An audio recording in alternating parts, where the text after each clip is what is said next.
Julie சுருட்டை பரட்டை கண்டார ஒளி எல்லாம் வாங்க எங்க. நேற்று என்ன ஸ்டோரி போட்டீங்க? மக்கள் அவதிப்படுதா கரண்ட் இல்லாமலா? சிஎம் என்ன பண்றாரு? சிஎம் சிரிச்சுன்னு இருந்தாரு.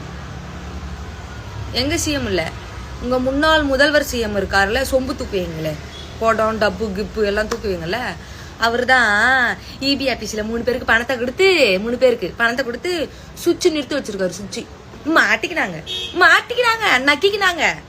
என்ன பதில் சொல்லுவீங்க? இது ஸ்டோரி போடு. மாட்டிக்கினாங்களே, ஐயோ நம்ம மாட்டிக்கணுமே சொல்லுவாங்களே, பல நாள் திருடம் ஒரு நாள் அகப்படுவான்னு. நக்கிக்கிட்டு போச்சு பாரு. வெக்கமா இல்ல சொம்பு தூக்குறீங்களே, நல்ல எதனா ஒரு உருப்படியா தூக்குறீங்களா? இப்ப போய் எங்க முதல்வர் ஸ்டாலின் முதல்வர் அவர்களால் தான் கரண்ட் நிறுத்தப்பட்டது மக்களே ஸ்டோரி போடுவியா?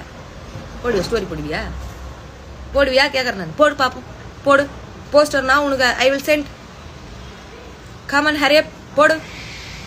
நான் அப்படியே ஒரே ஏதோ ஒரு கரண்ட் நின்றுட்டா சிஎம் என்ன பண்றாரு. இப்ப எங்க சிஎம் உட்காந்து சிரிப்பாரு, மாட்டிக்கினீங்களேடா இப்படி வந்து அப்படின்னு. இதுக்கு சோறு எதுக்கு திங்கணும்? எதுக்கு அலப்பிக்கிட்டு கிடக்கணும்? வேற எதுனா பீஸா பர்கர் கபாலம் அந்த மாதிரி எதனா சாப்பிட்றீங்களா? எதனா சொல்லி போடுவேன் நான். பண்றது ஊழல் பண்றீங்க, ஏமாற்றம், மக்களுக்கு ஏமாற்றத்தை பண்ணி எல்லாமே பண்ணீங்க. அதனாலதான் ஒதுக்கி விட்டாங்க. இன்னும் பண்றீங்க பாரு. உங்களெல்லாம் காரி துப்புறதா இல்ல காராமவே துப்பலாமான்னு யோசிச்சுன்னு இருக்கிறேன் நான். இப்ப ஸ்டோரி போடு.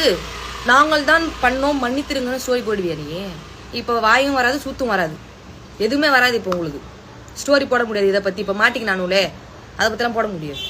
ஏன்னா நம்ம தப்பு பண்ணிட்டோமாச்சே, நம்ம ஊழல் பண்ணிட்டோம். நம்ம ஆட்சியிலே இல்ல, நம்ம பண்ணிட்டோமே, அதை நம்ம போடலாமா? விஜய் ஆட்சியில இருக்காரா? போடு ஸ்டோரி போடு, வாட்ஸ்அப்ல ஸ்டேட்டஸ போடு, ரீல்ஸ போடு. இப்ப போடுடி, போடு அப்படி போடு.